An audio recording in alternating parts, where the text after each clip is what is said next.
Forming friendships is a unifying human experience, whatever degree of friendship.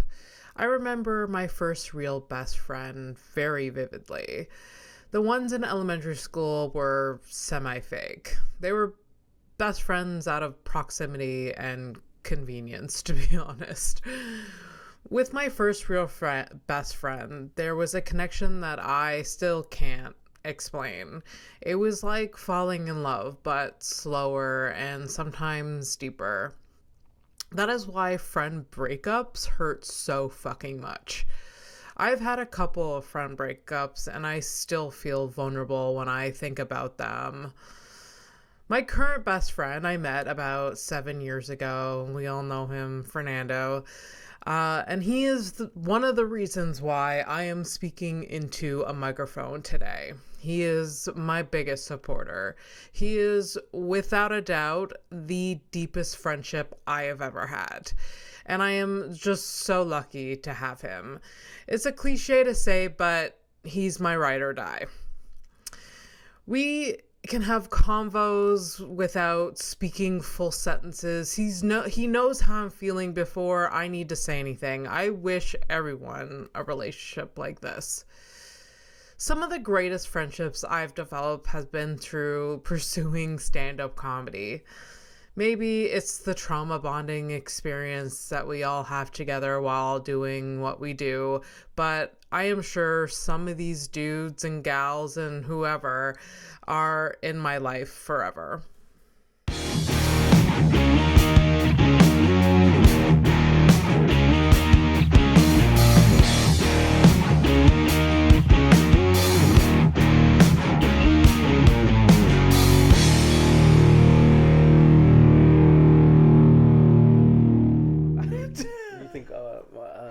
Like what do you think? We still have our original washer and dryer. How many years old are these washers? It's at least, I would say, 7 years old, and they're still going strong. Wow. Yeah. You know, when I was growing up, my parents had a washer and dryer that were probably 15 years old. They don't make them anymore. They don't make them, but you know why they don't make them? The companies can make them, but they don't want to. They can, but they don't want to. Yeah, because when you replace them, they make more money. Exactly. I get it. I get consumerism, but it's not good for my bank account. No. I can't wait for the day that I have a washer and dryer, to be honest. But I'll never be able to. You guys don't have one in the... It's in the building. It's in the building, yeah. Yeah, it's so much there's more. pros and cons to... It's really more convenient. Oh, of course. So much code. Of course. That and having a dishwasher. Yeah. Like... I will consider myself an adult once I have a washer and dryer. You know what? I considered myself an adult. I remember the first time is when I got for Christmas socks and underwear, and I was excited. That's when I considered myself an adult. That is 100% true. Yeah. I was literally excited. That it could have come in an Xbox box, and I would have still been more excited, to be honest with you. No, for realsies. If I got a good pair of socks, oh my god, yeah, fuck me up with a good pair of socks. Oh, like one of those winter socks that heats up, like one of those thick ones. Oh, I go insane for them. So my wife knows I love them too. I love them too. Also, this year my mother gave me in my stocking, because she still gives us stockings. Yeah. She even, now that I have Mike in my life, like puts presents under the tree for Mike's. Yeah. Makes a stocking for him. It's very, very cute. This year she gave us toothbrushes. I was like, fuck yes. Fuck yes. Toothbrushes, floss, and toothpaste. Toothpaste. Yeah. And wait, are we recording now or is not? Yeah, we're recording. Oh, dude, you know what's amazing? I'll say welcome to House of Stone. Actually, let's start it like this and then say welcome House of Stone. Yeah. No. I do that all the time. Oh, that's perfect. I love it. I'll start it when I'll record, edit it when. Welcome to House of Stone. This is your wonderful host, Abby Stonehouse. Hence the term House of Stone. My name is Kris Dulgar. I'm her guest. Oh my God. Staple of the Montreal comedy scene. Look at you just taking over. Well, I sent it to you in the bio, right? So I remember. Yeah, this is House of Stone. Oh, go ahead, Abby. This is your show. I'm so happy to have Kris Dulgar here. Thank you so much. I've been wanting to have you on for a while. We've been talking about it since last year. At different times we meet up during shows, and it never worked out because I think we were both just lazy about messaging each other. We are. It's fine. Like, it's just there's a bunch of different things that line up, and also your personal life, your work schedule, everything. For sure. But I'm happy to have you here. I know. And also too, last year when I asked her, she goes, "I want to get better comics first, and then." So I was like, okay. And whiter comics, she said. Yeah. She goes, for every 5 white comics, I need 1 brown comic. So. Yeah. Much like a lineup. Just admit to being like completely racist. Yeah, that's true. Yeah. Well, it's the same thing with female comics too, and male comics, right? So it can go both ways, Nobody right? wins. Nobody Chris. wins. I don't know. Wins. I don't know anymore. No one wins. Yes. So welcome to House of Stone. This is Kris Dulgar. I have a little intro for you. Oh yeah, go ahead. Yeah. So I'll read it out just so people get to know who you are. Yes, even though I'm sure a lot of listeners already know who you are. Oh yeah, I forgot to mention host the Raw, but you know that, so you can add it on. We do it later. Oh yeah, we do it. Yeah, for sure. We have time. So Kris is a staple in the Montreal comedy scene, like he said. Kris brings his Caribbean immigrant experience to stage with hilarity. His sharp wit and storytelling approach have audiences in stitches, which is very, very true. He has been named best-unemployed comic by his brown mother several years in a row, which pretty much. Mothers can be so brutal. I know. Hi, Mom. Do you think she'll listen? She probably will if they're. Really? I don't know. If she goes, "Are you gonna curse?" She's gonna ask first. Are you gonna curse? And if I say yeah, she goes, "She's not gonna listen." Well, tell her that you're not cursing. But this is a PG podcast. Mom, this is gonna be PG. PG 21. We'll try our best. No promises. No promises. Mrs. Dulgar. Yeah. My apology in advance. And when I say a staple in the Montreal comedy scene, I mean it. Kris has been a pivotal part of my comedy career, hosting many open mics around the city. He is supportive and always a friendly face when you walk into the room. Welcome to the show. Thank you very much, and it's such a pleasure to be on finally. I know, and also to see your personal growth in comedy as well. Oh my gosh, since you started, so. And literally since the beginning. I mean, you've been doing comedy for such a long time. Yes, we won't mention the number of years, but I have been. You don't want to mention the number of years? Let's say over 15. Over 15, okay. Yeah. There's no shame in the game. No, there's no shame in the game. I'm like in my 40s now, so I've been. I started back in the day when I believe the only places you could go to perform would be the Comedy Works and the Comedy Nest. Yeah. So there wasn't an independent scene as there is now. Yeah. And it was built by a lot of really, really good people. Yeah. So my third open mic ever was at the Comedy Works. At the Comedy Works, yes. Yeah. And my first 2 was at the Comedy Nest. Yes. And so see, it was so weird because I was going to ask you on this podcast if because it slipped my mind whether you had been in the game long enough to remember the Comedy Works. Oh yeah. But yeah. So the Comedy Works burnt down. Yes. Literally when I was 6 months into comedy. 6 months into comedy. Yeah, maybe a year-ish. Yeah. It was definitely I was very, very new to the scene when that happened, unfortunately. And I mean, what a spot though. Mike, a spot. Yeah, I know. Mike has so many stories. Yeah. Well, I mean, me and Mike, we kind of started together years ago. I think I may have started before Mike, but I remember him as a young comic running a couple shows. He actually ran a show here in MDG for a little bit, and Mike's always been amazing too. He's always been friendly, always been nice. Yeah. Yeah, he has so many stories about you and so many stories about the Comedy Works. So I mean, I performed there a handful of times before it went away, and the first time my family came to see me perform was at the Works. Was it at the Works? So they never came to the net because I thought maybe you just wanted to just get your footing first before you brought them out. I waited a little bit. I didn't invite them to my first open mic because I was like, I can't do it. Yeah, I can't do it. But it was like my third one. I think it was my third time Third time? performing, and it was at the Works, or maybe it was like a few Yeah. times. I don't know if I waited a bit longer, but yeah, it was at the Works, and you hosted. I hosted. Yeah. Oh wow. Okay, so yes, that's when our good friend Sid was probably the manager managing have at the no time. idea. Yeah, it must have been. Yeah. Yeah. Um, I remember emailing, and I think Oren booked me for the open mic. might have been. Yeah. I'm not sure. I'm not sure. Yeah. Everything has changed. Everything since, has changed. so Well, the whole scene has changed since then. it has. Yeah. It has. It's so different now. So when you talk about it as like your immediate family, you want to hear something funny? Everyone in my family has been to see me do a show since I've been. My mom has never seen me perform Your live. mom has never. Never ever seen Do me you perform. want her to? I is do, the but she question. just like she knows the type of material I do, and she just doesn't want to come see it. Really? She gets so shy when I start cussing and when I do the Okay, and when the okay. material and I Yeah. can be Would- controversial. Yeah. Would she distract you by being like? Yeah, I mean, I would feel as if I looked at her and I see her in the crowd, I'd be like, oh, I gotta keep it clean. I gotta keep it clean. Really? Yeah. Which I can, which I like. I wouldn't mind. I told Yeah. her I have enough Yeah. material to do just a regular clean set, but she still doesn't want to. Yeah. She's gonna be so shy, and I think she'd be way more even at this point, she would be way more nervous for me now, as if I was a first timer. So she just doesn't. Really? My dad, That's- my brothers, my brother, my sisters, all my uncles, aunts, cousins, they've all been, except for my mom, which is Except for your mom. hilarious. Yeah. I mean, she has to like stand by her. She has to like. Yeah. She can't go now. Yeah, she can't go now. She can't Like, switch now. no, maybe when I'm in a bigger, like if I do a hall, like a big place, Okay. or a JFL Yeah. event, like Yeah. I'll definitely Yeah. have her there My parents have definitely seen me perform. Yeah. Many times. many times. Many times, and I don't hold back. There's nothing in me that's like. Well, this thing, I think my mom is scared that I might be talking about anything sexual, like, Okay. and she's a traditional brown we can mother. give her a warning. Yeah. We can give her a warning.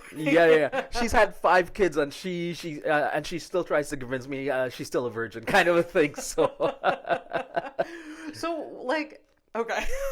So your parents are like immigrants from the Caribbean. right? Caribbean, Like, I am from too. Trinidad. From Trinidad and Tobago. Okay. We grew up there, me and my brother, and Okay. my 2 sisters were born there. They were really young when we came here. Yeah. But I was 12 years old when I left Okay. Trinidad, and my Okay. brother was a year younger than me, and my sisters were really young, so they don't remember it. I do. Okay, you do. So yeah, because I had a brother at the time. He passed away sadly, but he had leukemia, right? And Okay. my parents had brought him prior Okay. to Canada because our family was and the better healthcare. Yeah. Yeah. So my family brought him up here, and Okay. he was the reason we came up here Okay. to stay with him and to Yeah, of to be with him course, of course. because of the healthcare, Yeah. and kind of because he passed. But like I think my dad and my mom, they like living down in the Caribbean so much. If he hadn't gotten sick, I think we would have never came to You think Canada. you would have never. Yeah. So it's like bittersweet because Yeah. we're happy we're here, but Yeah. it took that. Yeah. So yeah. coming from that pain, like man, comedy, like I needed to be funny. I needed Yeah. to see. I Yeah. needed to see jokes. I needed to be happy. Yeah. I needed to So laugh, you were very like young laughter. when your brother passed away. Yeah, well, I was in my teens. I was 15, 16. Oh wow! Yeah. Wow. So Yeah. like comedy, I guess at one point became your outlet. Yeah, to, like, yeah, because seeing that amount of sadness Oh, early on absolutely. is like you want to see happiness at some point and You laughter. don't know this about me, but I had a sibling that passed away as well. Oh, I'm sorry to hear I'm that. sorry too. I mean, it's obviously it hits the family. It as does a hit whole. everybody. Like, Yeah. I mean, it's stupid to say, but it's such a huge deal. It is a huge deal, Yeah, and and I'm I sure your parents are still. well, I mean, dealing we with it. connect in that sense, me and you, Yeah. because we understand each other. But if Yeah. people can sympathize, but if they haven't gone through it, If you don't know, they can still if sympathize. you've never But felt that, you've never never felt it, yeah. yeah. Yeah. It's very sad, but I do feel like a lot of people that go through like a big death like that yeah, do have a different sense of humor. they do. They do. And I like it. I love A it, and little I bit like dark. and it's Yeah. I feel I as love if dark they're more humor. I acidic like- and dark. They get Oh, it more yeah. acidic and they're darker, Yeah. and I love it because I think they take that pain and they like Oh yeah, they put absolutely. it. And I love comics who take a certain amount of pain Oh, and then bring it absolutely. on stage and just make it funny, but make Oh, it their own. oh, Yeah. absolutely. There's something really great about like balancing the the both emotions, like the Yes. sad, and I feel like one of your jokes in particular I'm thinking of, you do that very well. Like you take the audience through a journey, Yes. where like it's with like your sobriety, and then your Yeah. and then at the end like you just pivot it, and then I do.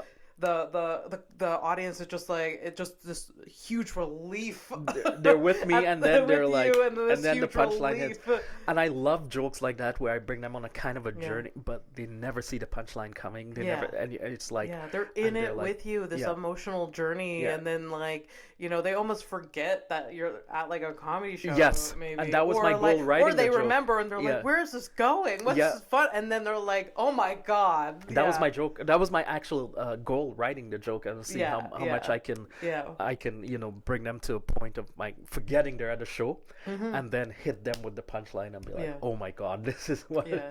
Yeah, Mm-hmm. yeah, and so So you're you mentioned like I guess you grew up in a very conservative household then. yes, conservative, but my dad was my dad and my brother, I can tell you for a fact, they're both way funnier than me. So there was Really? always comedy, especially from my dad. Really? Yeah, like What kind of humor do you my dad says dad jokes, but like but they're great. like yeah, I remember he has two in particular where he, like when we were young, he told me, he's like, I was walking with you in Trinidad when we were really young, and this homeless guy stopped us, and he goes to me, it's my dad talking, he goes to me, sir, can you help me out? All I have is a dry piece of bread. And my dad goes, what do you want me to tell you? Wet it. He keeps going, That is such a dad that joke. is such, and the other one he goes, we had this prime minister in Trinidad. I forget his name, but he's on the campaign trail, like for re-election, Okay. and he's like waving in the truck. The truck's going down. He's on Yeah. the back of the truck waving, Yeah. and and he goes, he was such a dumb prime minister. Somebody threw because Trinidad is a hot country, right? There's no Yeah. winter, Yeah. so somebody threw a block of ice at him, hit him in his head. He picked it up, looked at the person, keeping this as evidence. Oh my god. Holy shit. That's the type of humor my dad yeah. had. So yeah. like, Of course. yeah, That's so really it's funny. dad- I love that. yeah, I so love dad that. humor. My dad tries to be funny, but he's just not. No, my dad is hilarious. My dad, That's- my dad is hilarious. Him and my brother, they're both funnier than me. Is your brother ever want to hit the stage, or he's just No, like, and thankfully, We'll because he leave would that for he you. was outshine me so fast. Really? He would I outshine don't me know so about fast, my that. brother. And it's so weird because my name is Chris, good Christian name, because my parents, when we grew up, obviously we're brown, right? And but my parents, they said, let's give them good Christian names so they can find jobs in the future.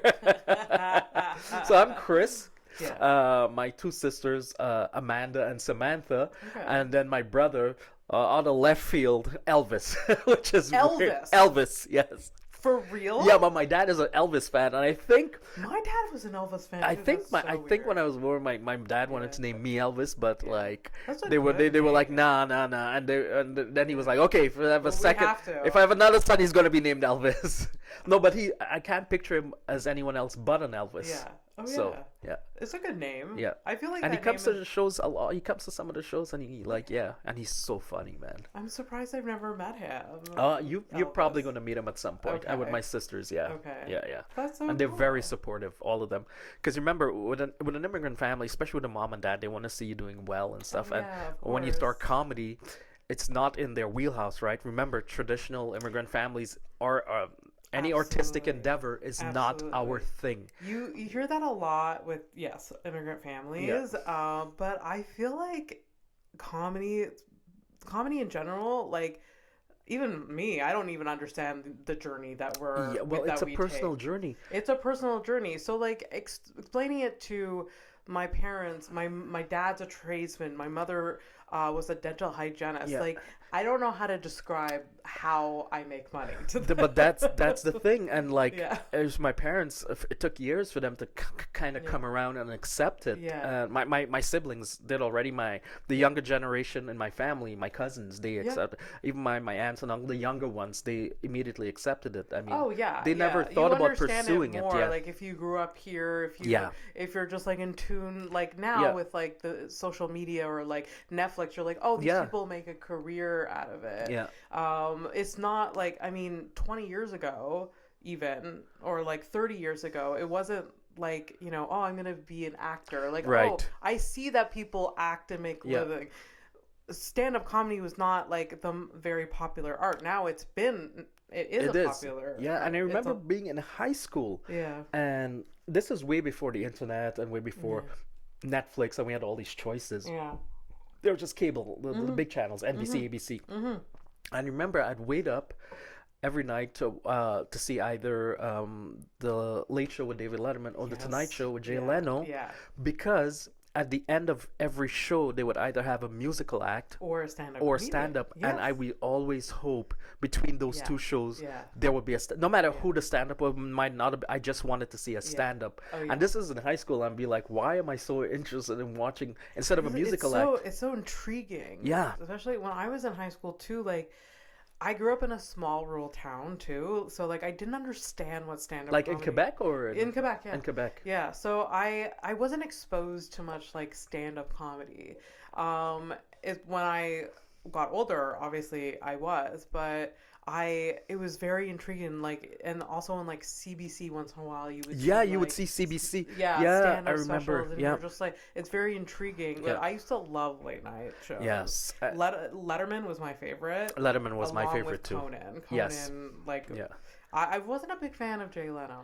Me either. Actually, between the two, I would always watch Letterman. Yeah, yeah. I don't know. His comedy, like, I guess I He related to hits his comedy in the right more. way. Like the top 10 list was Oh, right yeah. there. Why It was would just like so good. Yeah. There's something about like, because he was very repetitive Yeah. with like his content, but it's still, there was something comforting about that. Like, Yeah. And I don't know why. I just really enjoyed him. I did like him Yeah. way more than Jay Leno. Yeah. And I found that David Letterman was was really good at giving interviews. Oh, he was amazing at He was giving amazing, and he was now really good. everyone on knows that Netflix, now yeah. because that's Yeah, he's but the kind of, younger like, kids, they know him from Netflix. capitalized Yeah. on that, like Yeah. doing his interview series. My next guest is Yeah, but he was a remember, comedian. He was guys. He was a comedian. Trust me, and he had great comics on the. Yeah. So let me ask you, since I think who were your in terms of influences, your comedic influences? when you yeah, were growing up? that's so now I was. Do they change or? Oh, they've changed so much. Well, I meant when you were like, first starting off. When I first started off, and like he seems like a newer face, but like when I first started getting into comedy, like watching it and like listening to podcasts, it was Pete Holmes. Pete Holmes, yes. Yeah. So like 10 years ago, Pete Holmes was really like on a upward trajectory, and he's still like one of the bigger names. And his sketches are fantastic. too. Yeah. So when I first started becoming a fan of stand-up comedy, I just consumed everything that he did. I was A sketch? obsessed Did with you get into his sketches first or stand up first? So I actually got into his stand-up first. Okay. And his podcast. So he Okay. has a podcast called You Made It Weird, and I listened to that just religiously for so many years, and he would interview other comedians like this. Yeah. And I just obsessed over listening to like how they the art that they created, Right. because they talked a lot about like writing the jokes and how they like their career as a stand-up comedian, and then they talked about other things obviously, but that's how I really piqued my interest. And then from there I expanded into knowing other comedians, because I would like every comedian that he would interview, I would like You would dive check him into out, their of course. Yeah. their work. So through him, I got like Moshe Kasher. I became a big Yes, fan of Moshe Kasher. Kasher, Yeah, and then Rory Scovel. Rory Scovel. Yeah. I really like Chelsea Peretti. She doesn't really do stand up that much anymore. But yeah, and I feel like I'm constantly, and because of that also, Bill Burr. Bill Burr's still like one of my favorites. One of your favorites, Like, yeah. He's of also course. one of my favorites. Yeah, I like yeah, he's yeah, incredible. Yeah. yeah. So one of some of you like speaking like same question like one of your favorite comedians. I mean, my Mount Rushmore, it changes all the time, Yeah. kind of a thing. But they're like the same one. I think the same three would still be Chappelle. Chappelle, Patrice. Yeah. Patrice. Yes. I know Patrice. Like, Chappelle, and that Patrice. I think he died before I started becoming a big fan of like but comedy. I saw him at the Just for Laughs festival at Theater St. Catherine do 2 solo shows. And I was an like, 80-person venue. Yep. That's so amazing. He's That's what I love about the Just for Laughs yes. festival. is that I'd rather see them. I'd rather see these big comics in smaller venues like that of course. rather than the bigger Of venues. course. Yeah, the first comedy show I ever saw was at the Just for Laughs festival. It was Pete Holmes in Theater St. Catherine. Wow. Yeah, and I remember one of the first times because at the Comedy Works they used to have Just for Laughs. they used to have big names come in because they used to come warm up for their bigger shows. Yeah. So the guy who was running the I forget his name, but Was it Jimbo or no, this was the actual Just for Laughs event guy. Okay. Yeah, a brown dude like me, so he saw I was brown. Like, his name might come back to me, but he used to always let me come up and sit in the stairs at the back, okay. and I saw Patrice O'Neill come in, and everyone only had 5 to 7 minutes, right? Really? Patrice O'Neill came up there and did 25 to 30 minutes, and he just destroyed. Yeah. And Yeah. these are the That's days when he amazing. was Those doing. are like the moments that you remember. I remember that. Yeah, like it was. when I look back on the many years that I've attended Just for Laughs and gone to shows, like I'm always blown away. I'm like, oh my god, I saw that guy like do 7 minutes at this shitty for like mic at Just for anyway, it wasn't a shitty mic, but it was just like I can't believe I saw that person. Well, here's the thing, and they're so after just Patrice, Chris Rock, and Eddie Murphy, but then you have the Bill Burr is there, but like then you have like not my style, but I love watching like a Nate Bargatze. I love Nate Bargatze. Like watching him work clean and watching his jokes and just like it just inspires me. It inspires me because he creates things that are clean. Yeah, and he talks. He tells a story, and it's like, and it's very clean. And there's not one swear word in it. There's not anything where it's like it kind of reminds me like you don't need to fucking swear all the time. And Nate Bargatze talks all the time. When he was a young comic, he used to hang out all the time with someone like Patrice, which is and coming up in New York and 2 different styles, but they just respected each other's comics. Yeah. So like I watch comedians who are not necessarily my style as well. It's important to have a different like point of view. Yeah, absolutely. And I love watching even if I can't do it, I just love watching them. Like maybe you can do it. Just try. Maybe you can. Well, Wanda Sykes is one of my favorite. I love her. Wanda Sykes. Yeah, what's her name? It'll come back to me. All right, keep going. Because she just came out with a special too. I mean, we dived right into talking about comedy, but we do have a topic of today, and that is friendship. Maybe I shouldn't even bring it up. No, that's an amazing. I did actually want to bring that up too. You know the reason why I wanted this for your episode is because you are so friendly. Oh yeah, but you are so warm and friendly that I can't imagine anyone hating you. I might have my haters, but every time I have my haters, I try to get them back on my side. Here's the thing: when I first came up in comedy, I felt like alone, right? But this was way back in the day. No one was. There was no community. There was no support system. Yeah. So I was like, "Hey, man, let me." The newer comics coming up. Let me just be friendly to them. Let me help them as much as I can. Make it a bit easier for them because comedy is not easy. It's not easy. It's very stressful. It's very stressful. New. Like you host a lot of open mics. Yes. And there's a lot of newbies that are showing up. Yes, and they're all nervous and they don't know what to expect. So just like and I just wanna make them feel comfortable Yeah. and just be a part of the community, because the worst thing is, and I've heard stories about comics who just starting off and like someone was like Mean to mean to them. them, and then they quit. Like Yeah. that shouldn't be the case. It really, really, really shouldn't. And But also too, but I mean, if they quit, maybe they weren't meant for free. You still have to be strong at certain for points, sure, for but it sure. doesn't. You don't have to be an asshole. Yeah, yeah. I don't want to be the reason No, why someone that's it. stops doing Yeah, that. and I love watching these new young comics come on It's stage and really, like, really cool. I love watching the scene grow and yes, like all like the new voices. and the opportunities they're getting, and Yeah. the amount of rooms they can do. Oh yeah, Yeah. absolutely, absolutely. And they start producing things. They Yes. try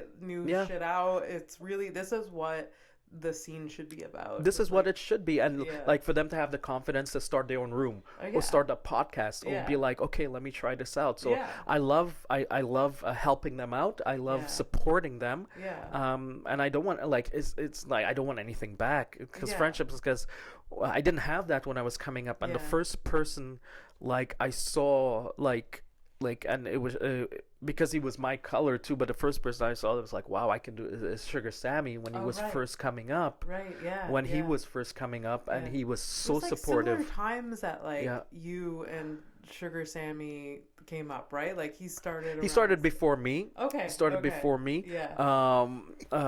Quite, because remember, he's a vet, right? He's been doing it Oh, absolutely. a Yeah. long time. Yeah. But he, like, when I first saw him, and like I was like, damn, Mhm. brown dude, and he's killing it like that. Yeah.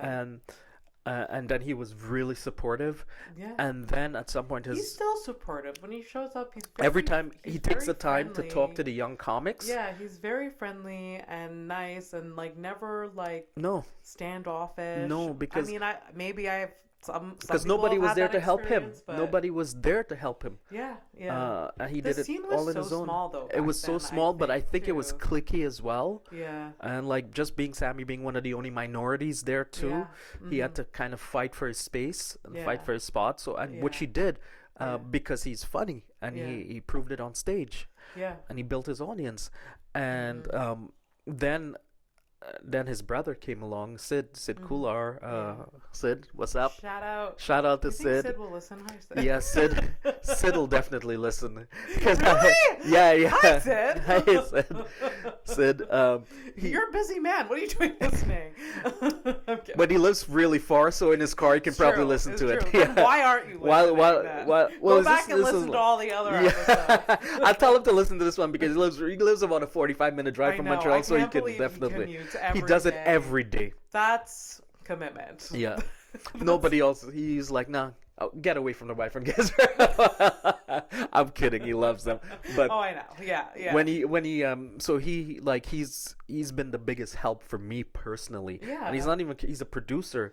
Remember, Yeah. he took over gives a lot of stage time. Yes. To all of us. he took for over the sure. works, and then when Yeah. the works I remember him when I started. He was like handing out flyers Yeah. outside the works, like trying to. but he like, comes build from a that promotion audience there. background, and he Yeah. built his audience from scratch. And when the works burned, like he started his I guess his conquest of the Montreal comedy scene, where he just went to different venues, started shows and different Yeah. venues and different venues. He Yeah. runs about It's right now. evolved so much. To Yeah, like and this- people think it came easily. It didn't. It took a lot of fucking hard I work think for him. Anyone that's ever produced any show Yeah. knows that it doesn't. Go. Yeah, comics who run a weekly show, Yeah. they have a hard time filling Oh, that yeah. room. Yeah. Off the top of my head, I think Sid runs between 12 to 15 shows a week. Yeah. Yeah. And That's insane. he packs them. And he packs them. Yeah. So that didn't come overnight. No. It takes a lot of hard work, and he's for been sure. one of my biggest supporters. Yeah. One Yeah. of my great friends. Yeah. One of my best friends. And Aw. you know, I'm talking about friendships. I've fucked up, and when he needs to, he's had harsh words for me, Okay. and he But I puts think me in my good place. But friends do that. good friends though. need to do that. But he's Yeah. always supportive. He always That's has my great. back. Yeah. So thank you very much, Sid. Aw, shout Even out. though you're ugly, but like you know, like he's really ugly. Like he's not good looking at all. Like, No, he's not. he's ugly. Yeah, I mean, good friends do that. Good Yeah. friends, like, they know when to, like, put you in place. And, Yeah, that's yeah, what it takes. And even yeah. recently, I won't mention, but like I messed up, and he put me in my place, and Okay. he said, yeah, you got to do this, you got to do this, you got to do this. Yeah, yeah. But he, at the end of the day, he's very supportive, That's and good. he's a Yeah, yeah, loyal person, yeah. and Do you consider him one of your best friends? I do, I Yeah, do, yeah, yeah, I do, yeah. That's yeah, awesome. One of yeah. like my best friend for sure is someone that is the most honest with me out of anyone in my life.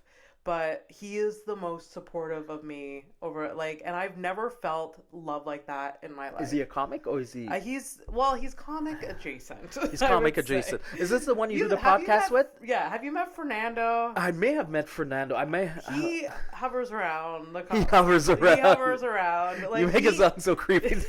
he hovers around. Yeah. So, Fernando actually did comedy twice. Twice. Okay. Yeah. So the first open mic that I ever did, he did a set too. Oh wow. Okay. Yeah. So we both tried it the first time, and then the second time he did it was at the Works, and then after that he stopped it. Isn't that so weird? Where you can one of Yeah. you catches like one of you yeah. catches it, and the I- other one is like, okay, maybe it's not for me. Yeah. So like I did it like we're the same night. Yeah. I did it, went up, fucking loved it. He went up, he did it. He did so well on stage, and it's hard the first time on Yeah. stage to do well. And he didn't get the passion for it. He didn't love it. Yeah. It really was the nerves that got him. Like it was really hard for him to get over like the nerves before going on Right. stage, which for a lot of us is a hurdle for sure. Like I still feel that, but it's Dude, I've been in the game for so like, and I Yeah. talk to the professionals, and Yeah. they still get yeah. a bit of the butterflies, but the difference is, as I think, once you get more experience, once you're a few more years into the game, Yeah.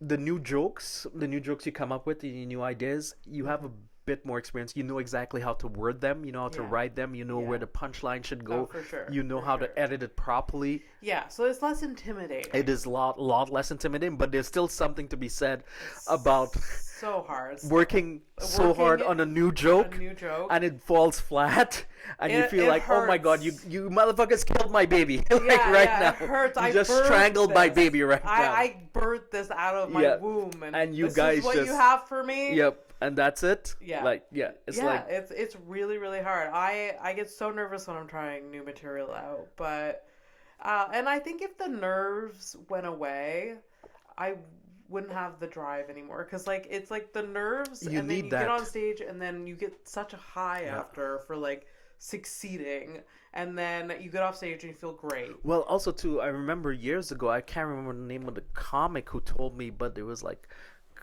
comedy should always feel unsafe. Really? Yeah, unsafe. And they're not In a physically, way where but like where you're nervous. You're nervous. Yeah, Okay. it's like you're in there and you're exploring and Okay. you're trying out new. Yeah. Because the minute you feel like comfortable, Yeah. not unsafe but uncomfortable. Let's say Yeah. comedy should always feel uncomfortable. Yeah. Yeah. Rather than minute it becomes comfortable, Comfortable? you get in this zone where You're you become stagnant. You're like, stagnant you and kind of complacent. Become like Yeah. boring and a Yeah. hack, and it's It like should be- routine. Yes, so it should Yeah. always feel uncomfortable. Yeah, yeah. I think I agree with that. I would think like the moment you're like comfortable in something, then yeah, maybe like change it up a bit. Change it up a bit, write new Like, jokes, yeah, because if you know that absolutely. joke, and I've been guilty of it too by being too comfortable. Like Yeah. we all have, we should Yeah, stay for sure. comfortable, but you like life happens and you get into like a routine. Yep. You get stagnant and there's Yeah. a lot of stressors outside of Yeah. the stage, and then you're just like, I'll just keep doing this. and your Just- personal situation changes as well. Yeah, of I've seen course. comics I grew up with. A lot Yeah. of the comics now, they have a family, have kids, they're married, God. and it's just nice I to see the can't- I material can't- evolve. Yeah, I don't understand having this life we have and having children. at the Oh same my god, time. yeah. I mean, you're like one step ahead of me. You're married and you have a wife and stuff like that. And So 4 you have, cats, you have your but no mini kids. family. Yeah. I don't know. Like, I guess I have Mike or whatever. I guess, but like, I guess I have Mike. I guess. I guess he's guess we're a around. family. He's around. Yeah. But like, I can't imagine having children or a commitment. Yeah. I don't understand. I just watch them. Like, I guess good for you. Yeah. I don't know. Well, is it because you don't know where? If you did, you wouldn't know where to find the time to do comedy? I think so. Or like the level of time management I would have to commit to, like, having, like, juggling both. Yeah. And like having time to write, and then like going on stage at night, and then waking up early in the morning for these little, goblins. I know, and this is us calm. Imagine someone like Sid as a producer producing Yes! so many shows a week, and Yeah. he still has 2 young kids, and you're like, oh my god, like Yeah, how I don't know how the hell people does he do but it? there's a lot of comedians. People do it. There's a lot of comedians now that have children.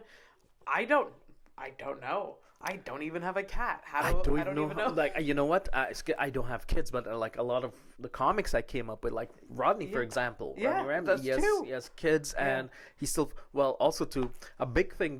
Like in the next few years, a big thing that's going to change, I think, within comedy, is the virtual reality shows, and like. So you don't have to leave your home. Yeah, the to, metaverse. Like, do comedy. Yeah, So Rodney Ramsey does. Yeah, he's on the forefront. He is on the forefront of that. And shout out to Rodney Ramsey for creating that. Yeah. Have you done the virtual? Yeah, I've done a few. We shows? actually did a few days ago. A first one in French, so we're getting on the Okay. French side of things.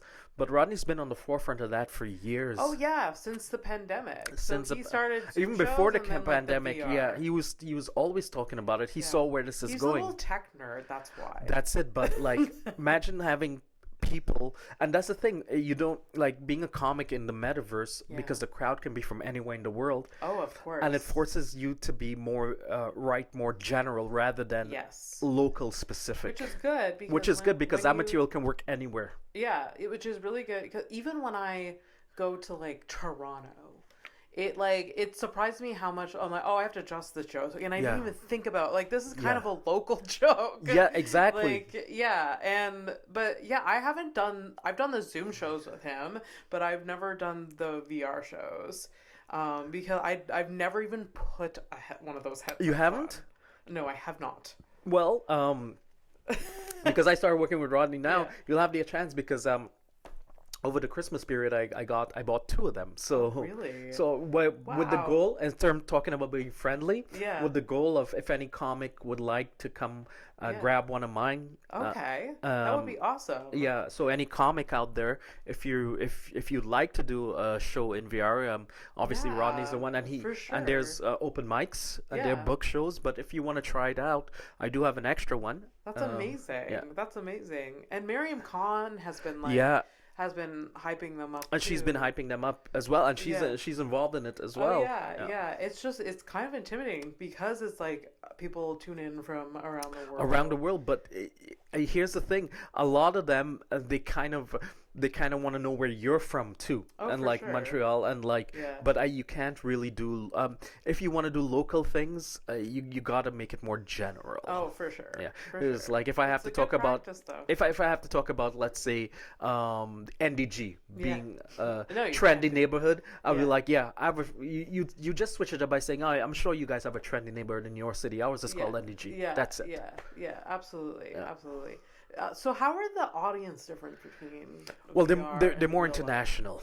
Yeah, but do they react differently? Not really. No. Not really. You can hear them laughing. Okay.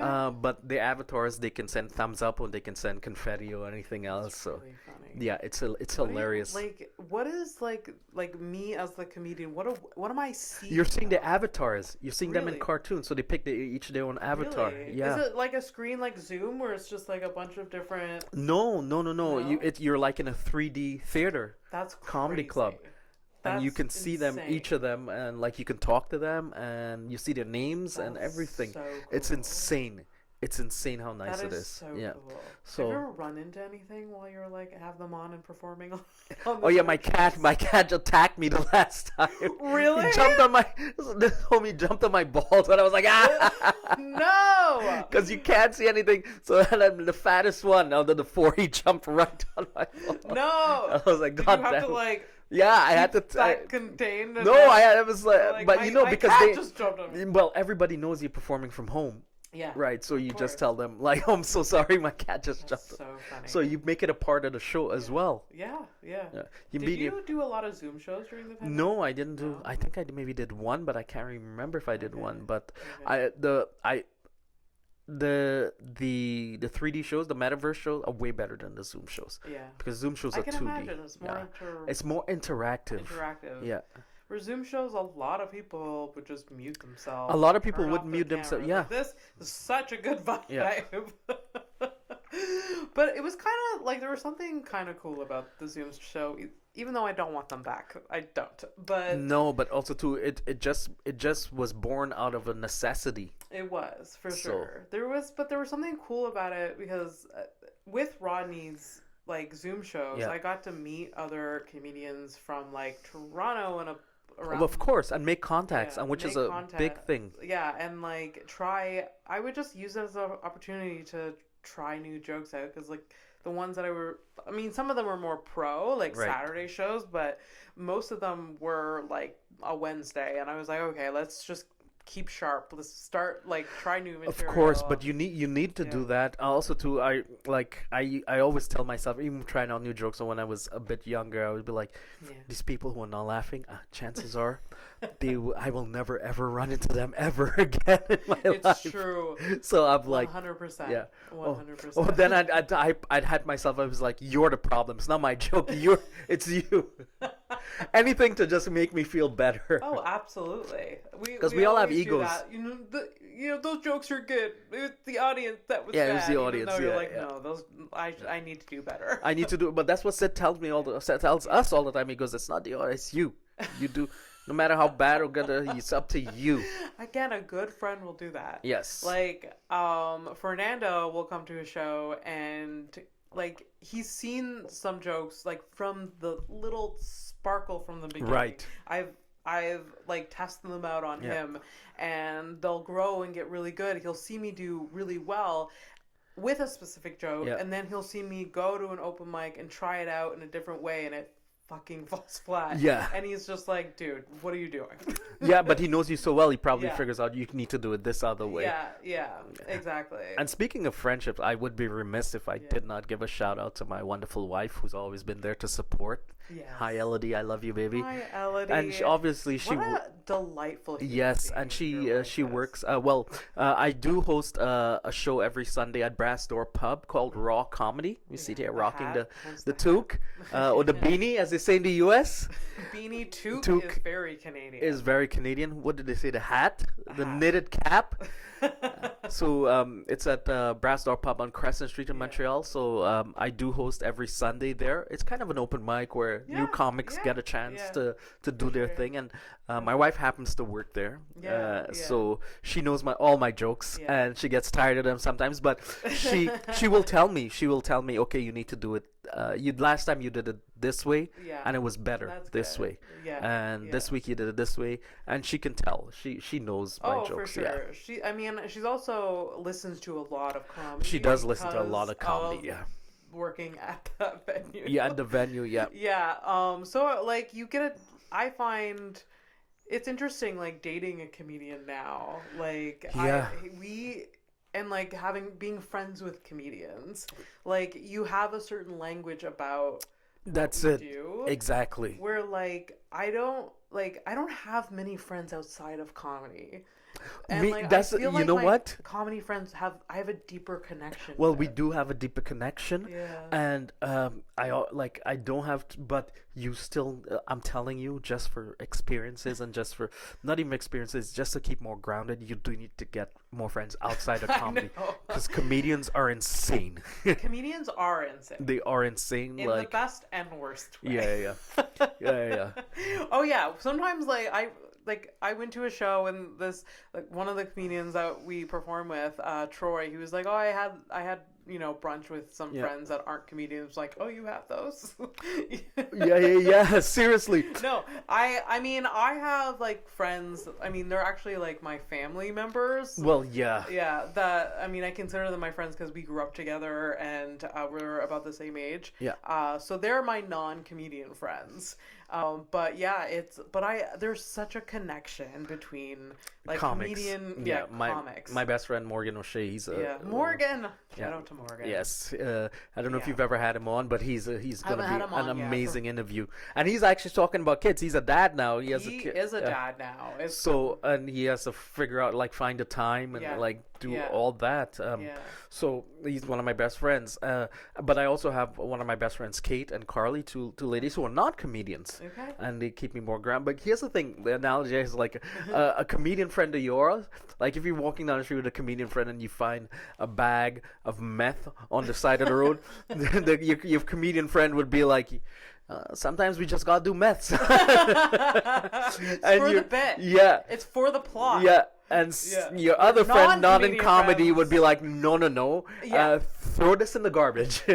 Yeah, they're more rational. They're way more sane, rational. Yeah. for Sometimes sure. you need that. You do it for the bit. Yeah, it's not good. We're not. Yeah. We're not the most sane people. No, but there's as something. a group. But I mean, I don't think if we wouldn't be comedians if there was it was all roses with us. Yeah, if we were all like level-headed, it'd be Yeah. like, what's so funny? in No, that? no. Yeah, but I like having comedian friends because like I you get love to, having like, comedian friends. riff together. Yeah, like, and connect with each other, and there's Yeah. so many jokes I've come up with, or just lines I've taken from Oh, other yeah. comics, just in regular conversation. Yeah, absolutely. And like they play along like with Yeah. you and Fernando isn't considered like a comedian, but he does that. He has that comedic brain. Right. Yeah. I have a friend, Mark.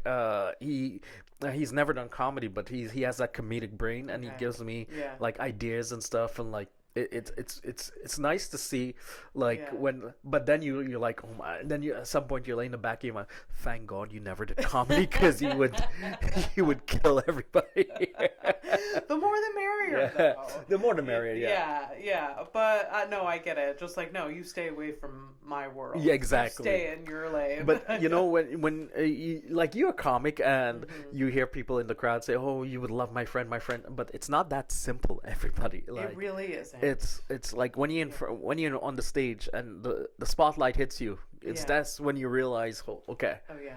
everyone's listening to you, and you yeah. got to bring it. Yeah, I have had really shitty dates that they learn that I'm a comedian. They're like, they you try know to- what? okay. I've always wanted to do comedy. I've gotten that from a handful. Well, of, you know like, I think that's a male thing. They just want to be like like they were like, okay. it's gross. It's I know. Just like I would never. I didn't put it on my profile like for online dating or anything. But the minute you were there like, face to when we face, meet, yeah. we start talking like, oh, I do this thing, and then they immediately like, oh, I've always wanted to do. Yeah. And it's They try to one up you. maybe it's that, but then it's I think it's a guy thing, it's man. a weird thing. Oh, by the way, I've always wanted to a podcast, and I think I could do a better job than. You can do it. No, If definitely I can do not. it, anyone can do it. No. But it is fucking It's hard. gross. It's like what, like, and then they try their dumb jokes on you. Oh yeah, they try their dumb jokes. I mean, one literally was like, "Oh, I've always wanted to be a comedian. My friends think I'm so funny." And then he starts just verbatim saying Jerry Seinfeld jokes Are you kidding me? in front of me, like in his cadence and everything. And then I was like, you kind of need to write your own jokes if you want to do stand-up. He's like, no, if I ever do it, I would just like do like impressions. And I'm like, that really is not how it works. Some of them think comedy Yeah. works like karaoke. And it goes back to people not understanding the art of comedy at all. And this happened like right before I started dating Mike. So this wasn't even that long ago. And this dude was like, oh my God, it was awful. Yeah. No, yeah, that is just Yeah. like It's oh, intimidating for guys, I think, that, like a female that's like yeah, comedian, yeah. I think. It is definitely because it's kind of a power structure thing for guys, and they're like, oh, maybe I should be funnier. And Although, like, get over yourself. I know, just Yeah. get over because I don't care who you are as long as you're funny. You're funny. Yeah. I don't. Yeah. I really don't care as Yeah. long as you're funny and you make me laugh and you make the audience laugh. Yeah. You're Yeah. funny. Yeah. Like Yeah. just get over yourself. You can be whoever you want. That's the one thing about comedy. It's very I think the one rule is like no matter who you are, just as long as you're funny. Yeah. Just try to be funny. Yeah. Just try. Like, the Yeah. goal is to be funny. Yeah. That's the goal. As long as you're funny, nobody gives a fuck who you are. Yeah. No. Like, your ego should not get in the way. No, bring yourself into it. Yeah. Bring your experience. Bring your personality. But just be funny. That's the one rule. Just Yeah. be funny. Yeah. Uh, Is Elodie funny? She's funny in her own way, but she's way more serious than I am. You need, I don't know. Yeah. I honestly don't know how Mike Yeah, and I are she has working. she has a very acerbic, acidic sense of humor. That's very, good. Yeah, That's good. yeah. I love her for it. I love her. But then I would tell her a joke, and she goes, "Ha ha ha! You shouldn't say that on stage or something." Don't say it. Haha, don't Yeah. say that on stage. Yeah, I've she's- done that to Mike too. I'm Yeah. just like, I don't think that's stage worthy. You know, actually speaking of comedy, being on stage is amazing, but like the times I love just as much is when you hang before a show, after a show, in a nice summer's day in Montreal, hanging out with the comics, I love sitting that on the too. stairs, or It's just true. on a terrace, or like Yeah. you're somewhere just hanging out with the comics and just Yeah. shooting the shit and just talking, Yeah. like yeah. going to a diner or something. That's Yeah. just as It's funny. so great. It's Yeah. so great. I just had, like, during New Year's this year, I had a show, and then afterwards a group of comedians went over to Grumpy's. Yeah, And it was the best time. but it's always the best time yeah, when just you like all of us just chilling out, Yeah. like drinking, just like having fun, and like. and eventually we start celebrating the burning New each Year. other and we start cussing each other. It's it was so nice. so good. And then we ended up going to the art loft. It was such a good night, and Yeah. I really didn't think it was, because New Year's is such like a Yeah. whatever. Yeah. Like, people make a big deal of it, whatever. But it was such a good night, just like being around Your own, Yeah. your fellow comics, because I feel as if we're kind of like, and sometimes I feel superior to other people in terms of being a comic. I feel like other people are missing out. Yeah, that's what you- We are you- great. I we are can't believe wonderful, You don't like- have friends like me. I can't believe you don't do comedy, motherfucker. But then again, if everyone did it, we wouldn't have a crowd. So like, Yeah. and I get the feeling a lot of people like in the crowd, they want to do it, but they just can't get up guess to do so. it. So Yeah. like if they say, oh, that's not funny, it's like, well, you want to. Yeah. Yeah. That's my biggest fear. If someone says you're not funny, say you are, and they come up and they just. People tell you this? Oh, you're not funny. They used your to when I was face? younger. Yeah, well, To it was your like face? when I was younger. Yeah, it's like Really? you're not funny. You could have done it better, and That's not now though. Now I know how to That's awful. even a new joke. I know how to Yeah. write. I know how to. The only present time it. that's ever happened to me in like a sort of way that it only happened once, and it was literally the first within the first 2 months of me starting doing stand up. I was asked to do a show. I did it, and the venue owner wasn't even a comic, didn't even book the show, came up to me and was like, that joke that you have, it's like, that sucks. You should be doing jokes about this. And I was Are like, you kidding me? ugh. Like, and I felt, because like I was so new at Right. comedy, I took it so personally, and I was so sad. And he was just, but now that I'm in it more, and I know that venue, and I know that venue owner, like, drunk piece of shit. Like, Okay.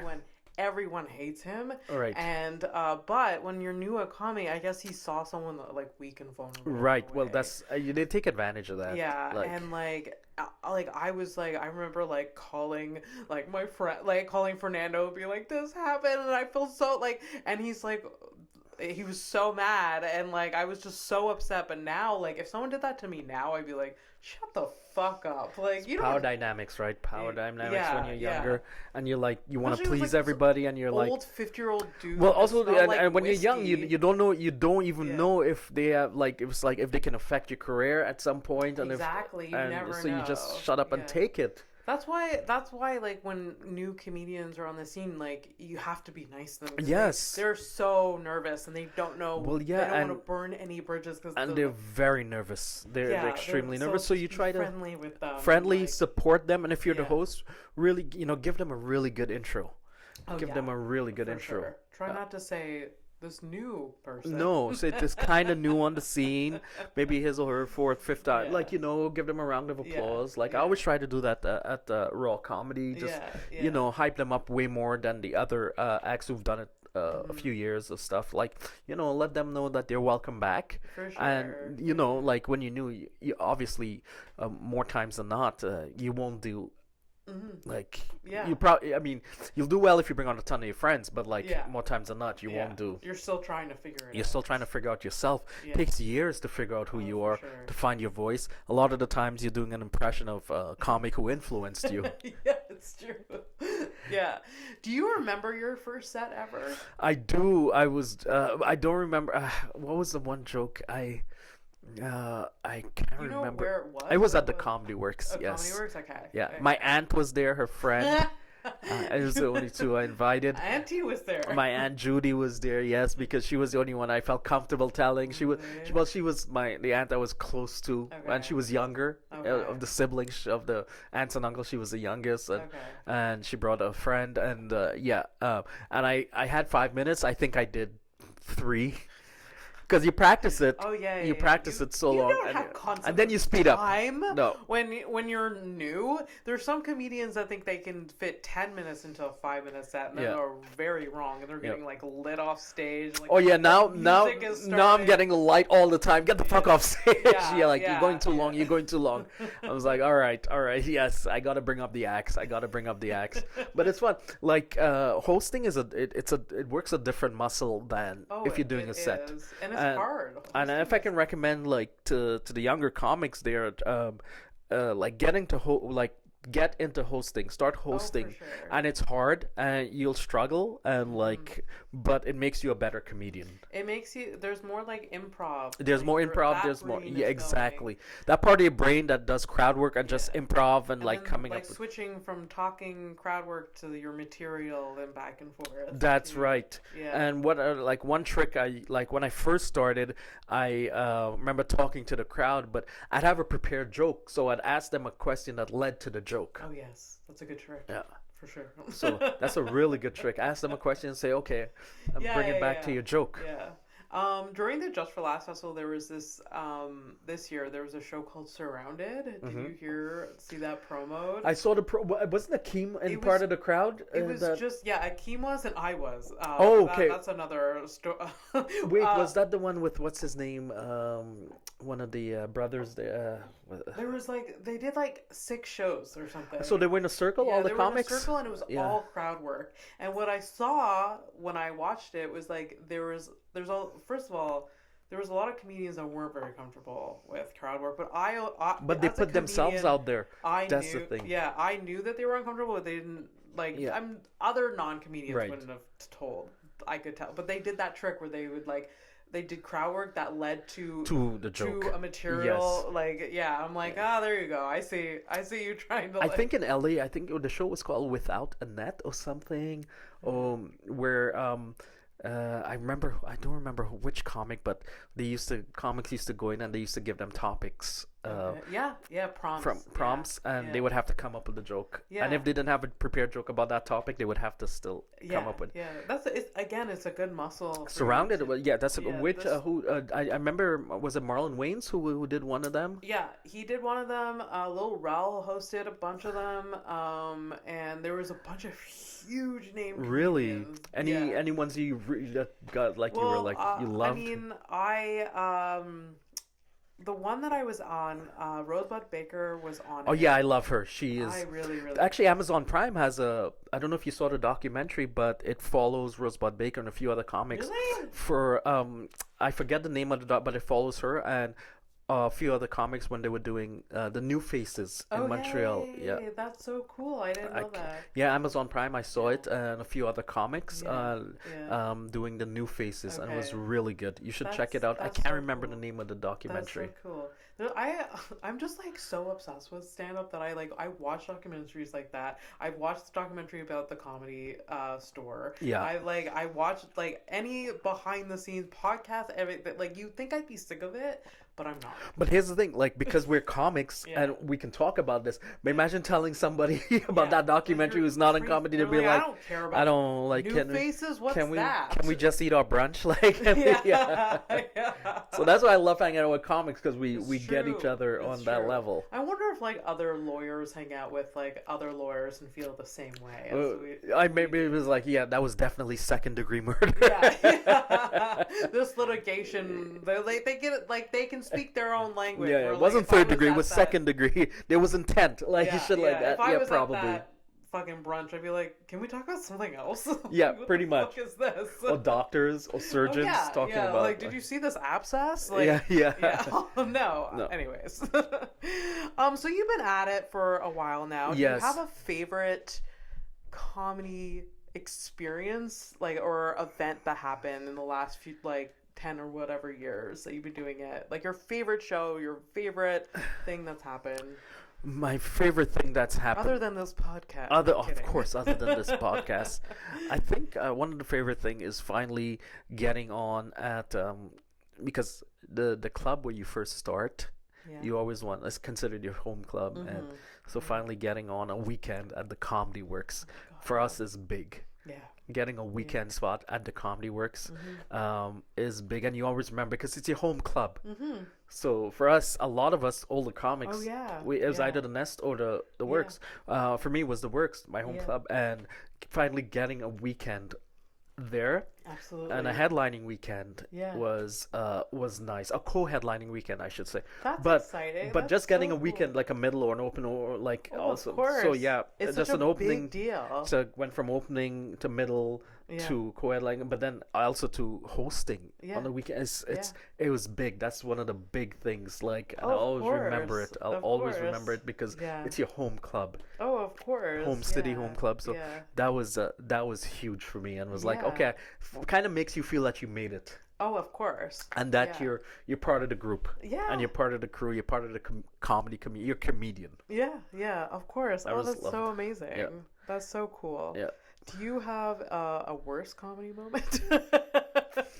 A worst comedy moment, personally. Jesus. Like, you don't have to name names. You don't have to name where. Just be like, this show was a piece of shit. Oh, a worst comedy moment was every fucking time I did Grumpy's, to be honest with you. That's And like a universal experience. Grumpy's That's is like a dive bar where nobody, people barely listen to you. It's a rite of passage. It is a rite of passage, and you have to do it. I did it You for have a to do couple it. years, almost Yeah. every Tuesday, but like, Yeah. it humbles you. It humbles you so hard. Grumpy's, man, Oh my god. But it's also kind of great. it's amazing. But here's the If thing: you could it takes win away that your fear crowd if you can win that crowd over. But there've been times where because the bartender used to like if you weren't doing well, he had a big gong. Yeah. He would just gong you, and that was like okay. They should still have that. They should definitely still for some of these. Oh yeah, they should still have the gong. Yeah, you remember? Yeah, like Grumpy's is like I've had many worse. Like you remember one time this guy was belligerent and he was a white dude, but he was wearing a wolf T-shirt, one of those course white he boy was. wolf T-shirts, but tucked into his jeans. Of course. And I went after this motherfucker, and he rushed the stage. But thank God another He comedian. rushed the He rushed the stage? but then he backed up because I was ready with the mic. I was ready to like throw down, and he just came on stage, and then other comics came up behind me. Oh my god.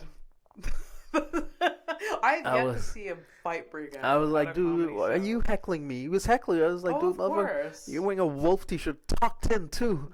You don't be a heckler and be No. wearing that outfit. That's, No, You're just like yeah, that's exactly what I told him. I was Yeah. like, really, reevaluate all this before you become a heckler. Yeah. And what is your goal moving forward with My goal stand-up? is people talk about being big or just for laughs or this or that. Mm-hmm. I just wanna be able to make people laugh. Yeah, Like, if you do that's good that, enough. good things will come. Yeah, of course, If of you course. just do that, I think good things will come. You do have to work That should hard. be your like rudimentary Yeah, goal. and you do Yeah. have to promote yourself. You do have to come Mm-hmm. out. I would eventually next year or two come out with a solo album, but that's one of Do my it. goals. Yeah. Yeah. Isn't Um. like Morgan O'Shea is like coming out with his new album? Yeah, and I Like think it's his he's third. yeah, Yeah. he's really good at like just like Proficient. Yeah. yeah, like he's good at like putting an hour together and recording and putting Yeah, it he out there. inspires me a lot. Where Yeah. I have so much material that I want to Yeah. put an hour so I can retire it. Yeah. Once it's out Oh there, you yeah. retire, Yeah. and then move on to other things. But like, just make people laugh and Yeah. support comics and be a part of the community. I don't want to like.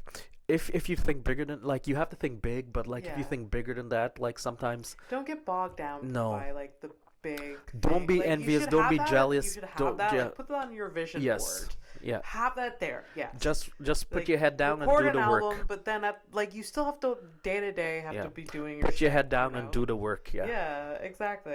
Okay, that's great. Yeah. That's good advice. That's really, like, for the young comics, just put your head down, do the work, man. yeah, yeah. That's it. And I see a lot of new comics that have that drive, and Yes, it's and very I see them. refreshing. It's so refreshing Because to it see. goes through waves. Because at some points, like I saw like comedians like come and they like it's as if they just wanted things on a silver platter for them. Yeah. And it's just like, dude, just like you have to be. First of all, listen to podcasts about comedians. Listen to about the Yeah. grind a little bit. It's not gonna be.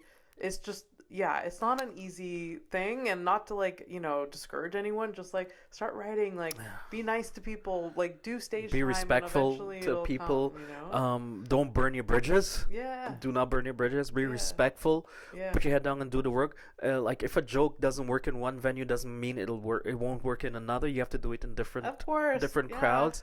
Yeah. But you got to get out there. The only way to do it is to do it. Yeah, of course. You yeah. can't be in front of your mirror and Yeah. like practice. It's the only way to do it is just go up, put yourself Yeah. out there. Yeah, absolutely. It's a brave thing, man.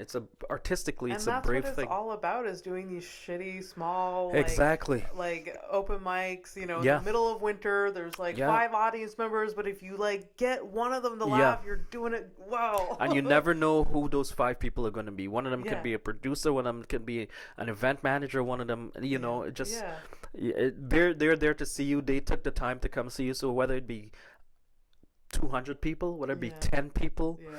treat them the same way, because they course. came to see comedy, and And they are worth like trying to make laugh, because they left their homes. You know how Yeah. hard it is to leave their homes. Sometimes I find like I'm more intimidated by a smaller crowd of 10 than rather than if I'm doing 100 people, it is intimidating though, because you you're see just like, each of the reaction to those 10 people. Yeah, I don't like. Yeah, it's harder. It's harder. But sometimes, like I was at Melrose on Wednesday, and it was a smallish crowd because it was shitty weather, and and I guess there was maybe like 15 people there, and they were fucking ready.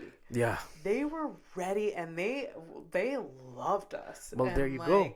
And I was like, thank you for coming. Like, this was amazing. Like, The energy, right? yeah, Like, yeah. And like we all do it. We walk in and we're like, ugh, like Yeah. this is just gonna be one of those and then like they surprise me. Like you can't like write them off from the and beginning. also too, for the young comic, even if you're not on the show, go out and see local shows. Absolutely. Go out and see That's local what I did shows. at the Talk to the beginning. comics. Yeah. That's what I did at the beginning. Before I started doing stand up, is I Yeah. just started going to shows often. Like, I would go to work, go to the Nest a lot. That's it. And like that's how I got to like kind of see like how it worked a little bit, Yeah. in, like the local scene, and yeah, that was so valuable to me. It is valuable, and consume it if you want to do it, Yeah. because people will know you're a comedian. So a lot of the time you won't have to pay to get in the show. Yeah. You might have to stand, but at the end of the show, before the show, you'll be able to talk to comics and pick their brains, and that's the best part about it, hanging out with comics. And Yeah, I love that. absolutely. And even if you do have to pay, it's like what, $5-10. yeah, that's Yeah, it. So, it's not Yeah. not gonna break the bank, Yeah. especially like on a weekday.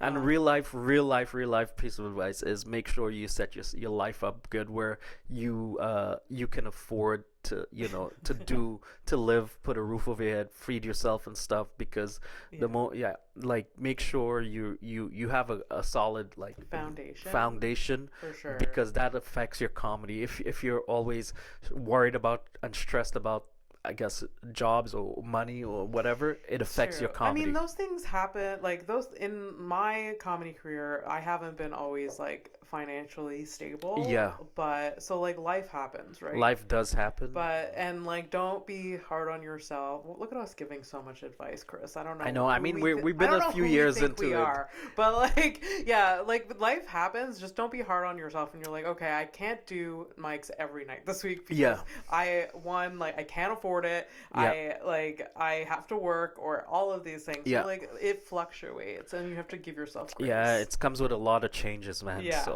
for sure, absolutely. Yeah. So we've hit the hour. All right. We do have the 2 final questions. Yes. I'm sure I could talk to you for I know, it's been so much fun. Yeah. It's been natural, like it's been going back and forth. Like I kind of forgot we were doing a podcast, to be honest. I mean, that's the dream, that's the goal. When you just kind of forget about it. Yeah, for sure. But the last 2 questions, as you know, is what is the hardest thing you've ever been through, and what are you most passionate about? Kind of touched on the last one. You can choose to answer both. You can answer just one. Well, I can answer both, because the hardest thing I've ever been through as a person, as a comedian, and I'm so thankful I have people in my life who are helping me through it, and like it's just like me with the alcoholism and the drinking problem, and I'm going like it's up and down. For sure. We all go through it, but thank God I have people in my life to help me support. Sid is one of them. Yeah. Thank God. My really good friends, my wife, thank God for her, my family. So, and it's like it's the demons in you. It is. And I mean, like I told you before we started recording, like I used to cope with drinking, and it is a coping mechanism, and you're like you think you need it, but like slowly I'm getting better, but without their support and the support of other comics and the community, the comedy community, very supportive, for sure, amazingly and, like, supportive. You would think we wouldn't be, because we're around alcohol all the time. No, but a lot, but you understand. I think comics understand it way more. Yeah, oh, for sure. Like when a lot of comedians know that I don't drink, right? So some shows we get paid in drink tickets, and they're like, Abby, do you want this for a Coke? Like they're like, like they're very nice. Even before they don't press you, they don't make you feel weird about it. Like, oh, you're not drinking. Where like when I stopped drinking initially, I'm like, oh, everyone's gonna think I'm odd because I'm going out and like I'm not getting like a drink, and it's like no one really cares. They like nobody. Do your own thing, and actually they're proud of you, and they're like, oh my God, that's amazing what you're doing, and it, like people like talking to you inspires me, because I'm still I'm getting better. I'm still going through it, but like having my family, my friends, the comedy community. So then people ask me, Kris, do you feel like a rich man, like monetarily? No, still none of these motherfuckers want to lend me money. So like, fuck that. Like, none of them want to lend me money. No, I don't feel like a rich man at all. No, I mean a lot of them don't have money. So. But seriously, thank God I have people like Sid, my wife, my friends, Kate, Carly. You need to like someone, comics, my family, support you. Yes, through that. And you have a strong support system in your life. And they're forgiving too. Yeah. Oh, for sure. That's good. When I started my sobriety journey with alcohol, I don't think people knew how bad of a problem I was, because I was living alone. I was single. And were you like hiding it, kind of for sure. I was single. I was living alone, and I would mainly drink alone in my home. And like if I went out and did shows, or if I went out with friends, I would maybe have one drink, and then I would come home and drink more. So, but you wouldn't tell people, you wouldn't admit it to. I wouldn't admit it. I wouldn't. And was this when you first started comedy? No. Or were you into it for a while? The worst that I got was about 4 years ago. And you see, and one of the hardest thing is to admit to people and like just bring it up and tell people, and like and like my friends and somebody like said who runs a lot of shows, and he's a producer, but he's an even better person. I don't see him I see him as a friend. Like he's told me, and he keeps telling me, and like and I don't want to. I do it for me, and he said you do it for you. Yeah, you're better off without it, but it's also not to disappoint him as well, and not to disappoint people I love. My wife, Sid, my family, like people that who've done so much for me. Who've done so much for me. I can't thank somebody like him enough. My wife, my family, all my friends in comedy. For sure. You guys, the comedy community, we're close, and when something happens to somebody, we're there for that person. Oh, for sure. That's the one thing about. Absolutely. And I think everyone around, I mean, anyone that gives a shit about you wants you to be the best version of yourself. And like, if they don't, then they're not worth being in your life. And also to just want to mention to the Montreal comedy, and especially the comics, we need to be less cliquey. We need to come together and support each other. We're a small scene here, and let's support each other, man. Let's be way more supportive of each other. And everybody needs to eat. Everybody has to eat, and we're doing a thing, but let's support each other, okay? That's what I wanted to say. Let's absolutely support each other. There doesn't need to be any animosity. We're all doing our thing, and we're there to support each other. It's true. That's what I'd like to say. The last 2 episodes of this podcast with like I had Akeem on, and now you. It was the same thing. Like, let's just fucking support each other. Yes. Enough with this bullshit. Enough with the dumb bullshit. Yeah, but it's always like this one person that kind of just like creates an echo chamber of just like nonsense. Yeah. Where like as a whole, we're not thinking this way. The majority of us are supporting each other. We are supporting each other, and that's how it should be. Yeah. Like that's how it should be. Like the main factor should be, are you funny? That's what it should be. Be fucking funny. Yeah, and if not, when you first start, you probably not. But then practice. You'll get better because people will put you on stage knowing that you're new. Nobody's ever going to say, "Oh, you're not funny." I don't want. No, they will put you on stage, the appropriate stages, the open mics, not the professional shows, but the open mic, and that's how you get better. Yeah. And you're going to keep getting better and better. But support each other, man. Yeah. And what I'm most passionate about is comedy. Yes, of course. Comedy. And I'm glad it is, because we get to see you do your thing. Yeah, comedy and Pornhub.com. But mostly, no, comedy, stand-up comedy, hanging around comedians. And in terms of passion, obviously my family. Yeah. My wife, my friends, being alive, but comedy is a big passion. Comedy is there for us. Like I wouldn't know, I think I speak for you too. We wouldn't know where we would be without this art form. No, I've tried many different life paths. Yeah. In my and you found this. And I found comedy, and there's no turning back on it. I think this is the purest art form, and I might be biased, but I think this might be the purest art form there is, because I'm gonna tell you something. There's no karaoke comedy. All right, nobody. Comedy is it's you. It's bringing yourself out, and that's what I'm making people laugh, man. Yeah. Absolutely. Well, thank you so much for being here. Thank you, Abby. Thank you for having me after all this time. Thank you. So where can people find you before we wrap it up? Well, Instagram, it's stand-up Kris. Stand-up like stand-up, but my name is Kris, spelled Kris. So stand-up Kris, Instagram. And on Facebook, Kris, Kris, D. That's D as in David, point Dulgar, Dulgar, my personal Facebook, or Kris Dulgar, my professional Facebook. And I'm not usually too good on Twitter, but stand up Kris on Instagram, and Kris D Dulgar Facebook, or Kris Dulgar on Facebook. They'll find you. We'll tag you. Raw Comedy Sundays, Brassdoor Pub. Yes, show up. It's a good time. It's a really good time. She's done quite a few shows, and it's a really good time. I'm there like once a month. Yeah, you are. I think so. Yeah, it's a really nice spot to do comedy for new comics. It is. It's really nice. It's really good. Plus, you get to meet my wife as well. Yes. Yeah, that's always a bonus. That's always a bonus. All right. Well, thank you all for listening. You know where to find me. Like and subscribe. Go to houseofstonepodcast.com for all the links. And thank you. Take care, everybody. Bye. Thank you. Bye-bye.